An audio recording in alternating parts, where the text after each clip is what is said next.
చేయాలనేటటువంటి ఏకైక లక్ష్యంతోనే చంద్రబాబు నాయుడు గారు పని చేస్తా ఉన్నాడనేది స్పష్టంగా కనపడతా ఉంది.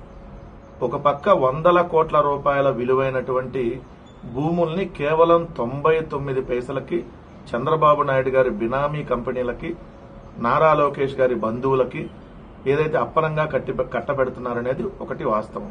2, లులు లాంటి చంద్రబాబు నాయుడు గారికి 18 సంవత్సరాలుగా ఎన్నికల్లో సహకరిస్తున్నటువంటి లులు అనేటటువంటి గ్రూప్ కి విజయవాడ ఆర్టీసీ బస్టాండ్ ని ఏదైతే 99 సంవత్సరాలకి అమ్మేసినటువంటి పరిస్థితిని మనం చూసాం. అలానే మనం చూస్తా ఉంటే జగన్మోహన్ రెడ్డి గారు తీసుకొచ్చినటువంటి 17 మెడికల్ కాలేజీలని పప్పు బెల్లాల్లాగా ఒక ఎకరాన్ని 100 రూపాయలకి 66 ఏళ్ల పాటు లీజుకి ఇచ్చేటటువంటి కార్యక్రమాన్ని శ్రీకారం చుట్టూ మనం చూసాం.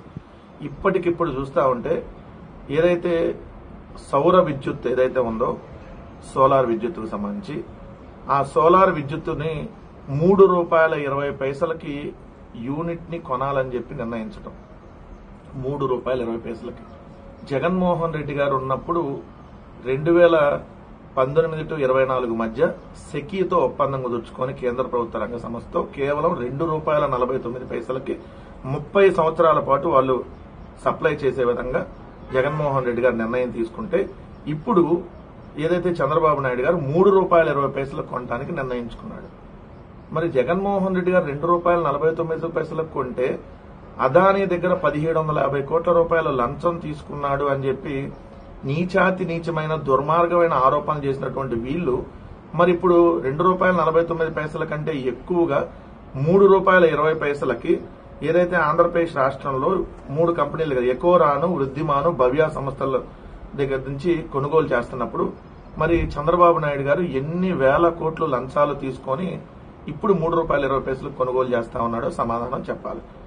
₹2.49 కొనుగోలు చేసినప్పుడు ఏమన్నారు మీరు? ఇంతకంటే తక్కువకు వచ్చింది కదా అని చెప్పారు. మరి ఇంతకంటే తక్కువకు వస్తే మరి మీరు ఇప్పుడు ఎందుకు దాదాపుగా ఒక రూపాయి ఎక్కువ కొనుగోలు చేస్తా ఉన్నారు? మరి ఎంత లంచం తీసుకొని కొనుగోలు చేస్తున్నారో చెప్పాలి. మొన్న కూడా అలానే యాక్సిస్ రెన్యూబుల్ ఎనర్జీతో ₹4.60 కొనుగోలు చేశారు. ₹2.49 వచ్చేదాన్ని ₹4.60 కొనుగోలు చేశారు. మరి అక్కడే ఎంత లంచం తీసుకున్నారు? 2, ఇక్కడ మనం క్లియర్ గా అబ్జర్వ్ చేస్తే జగన్మోహన్ రెడ్డి గారి ప్రభుత్వంలో ఏదైతే సబ్సిడీల కోసం డిస్కమ్లకు 47,000 కోట్లు అందించింది. కానీ చంద్రబాబు నాయుడు గారు 5 ఏళ్లలో కేవలం 13,000 కోట్లు మాత్రమే అందించాడు. సబ్సిడీ ఇప్పుడు ఎగ్గొట్టేటటువంటి కుట్రలో భాగం కదా ఇది. ఇంత రేట్లకు మీరు అధికంగా కొంటే ఆంధ్రప్రదేశ్ రాష్ట్ర భవిష్యత్తుకు రేపొద్దున ఇబ్బందికరం కదా. ఎందుకంటే రాష్ట్రంలో ఆల్రెడీ మిగులు విద్యుత్ ఉంది. కానీ మరి మీరు అత్యధిక ధరకు ఎందుకు కొనుగోలు చేస్తున్నారు? మిగులు విద్యుత్ లేకపోతే కదా కొనుగోలు చేయాల్సింది. రోజువారీ డిమాండ్ ఈ రోజు 10 నుంచి 13,000 మెగావాట్లు ఉంటే 14,000 మెగావాట్లు అందుబాటులో ఉంది పవర్ మనకి. అయినా కూడా మీరు ఈ రోజు 23,000 మెగావాట్ల కోసం ఆల్రెడీ ఒప్పందాలు కుదుర్చుకున్నారు. అవి వచ్చేస్తే సరిపోతాయి. కానీ మళ్ళీ ఇప్పుడు మీరు ₹3.20 కొనుగోలు చేయడంలో బాబు మార్క్ దోపిడీ అనేది ఇక్కడ అర్థమవుతా ఉంది.